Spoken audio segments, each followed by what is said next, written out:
Today's adventure brings us to Walker Brook Road in Woodstock, New Hampshire. We'll be following this road to an unofficial trail, which will bring us up this side of Mount Waternomee.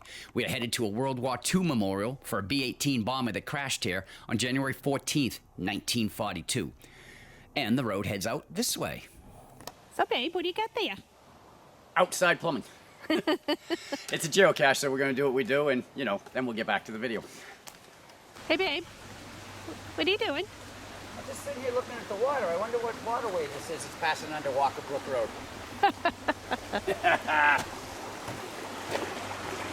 You'll come to this bridge about 0.2 of a mile from the parking lot.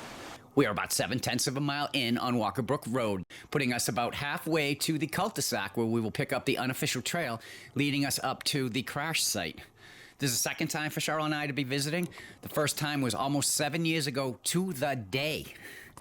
And we wanted to update that video. At the end of this video, we'll have a link to that video so you can see, well, how much we've changed. We have reached the cul-de-sac. We will be turning off of here onto an unofficial trail. The trail's not as wide as a road, but, well, it's a trail and not a road. Heading up that way, where Cheryl is, we've come to the spot where you cross over the brook. Cheryl already did. There is a cairn over there, and the American flag. So we have hit the grueling, relentless up that we knew was coming as we went up Mount Waternomee to the memorial. Now, in case you wonder where Mount Waternomee got its name from, it got it in 1876 when the AMC approved the name. Before that, it was called Blue Mountain. The mountain is named for an Abenakien Indian chief. He was killed in 1712. Now, if you've been over in Warren to Clifford Brook, Waternomee Falls are over there. Yep, same chief. And the relentless up just continues. You get a workout doing this. It's about 6 miles round trip. So we're continuing to go up. So, babe, what were we doing standing here? Just taking a break. It's gotta be here somewhere.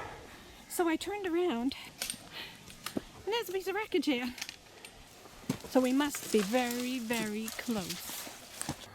Before we go any further, we just want to let you know that there is an interpretive panel covering this tragedy. It's called The Night the Bomber Crashed. It was installed in 2008.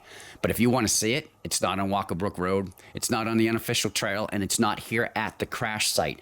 In order to see it, you need to travel west on Route 112 to the Beaver Brook Trailhead in Woodstock, New Hampshire. All right, guys, we're going to be walking around here showing you what's here. We do want you to keep in mind, 2 people did lose their lives. So if you're going to make that grueling hike to come see this, please remember to take only video, pictures, and memories with you, because it's not only respectful, it's the law.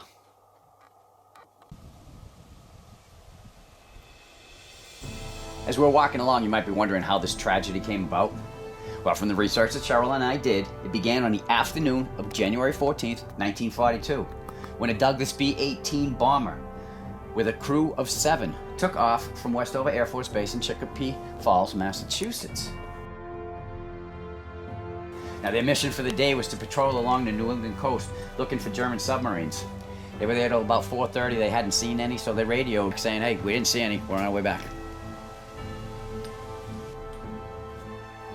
On their return flight, though, weather conditions just worsened, to the point where visibility had deteriorated so much that they were basically flying blind just by their instruments. I mean, they lost their bearings. There was one point during the flight, though, where they did get a small glimpse of a city through the clouds. Figuring it was Providence, Rhode Island, they set their course. Unfortunately, it wasn't Providence, Rhode Island. It was Concord, New Hampshire, and they had just set a course straight for Mount Waternomee. As they traveled along, they had no clue that they were on a collision course with a mountain. As a matter of fact, right before impact, the co-pilot looking out the windshield thought that these clouds were incredibly dark that they were coming upon. So he threw the landing gear lights on just to verify. Well, what he found out was those weren't clouds, that was the mountain. So he pulled the nose of the plane up, trying to avoid a head-on collision. Unfortunately, the plane still crashed into the side of Mount Waternomee, where we are today.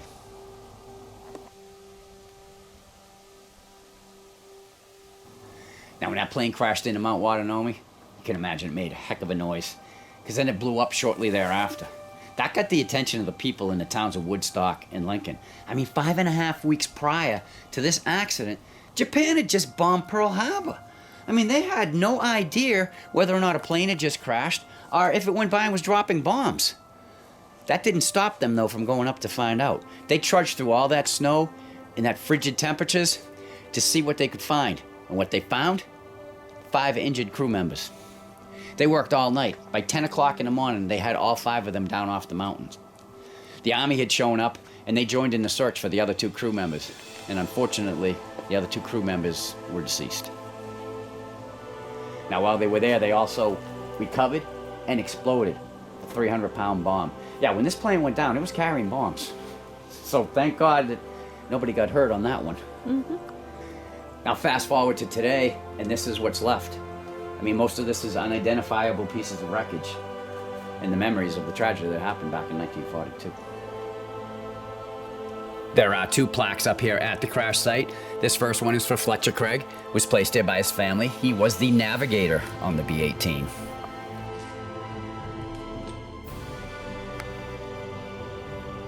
The second plaque up here was to honor all 7 of the crew members. It was dedicated on July 4th, 1992.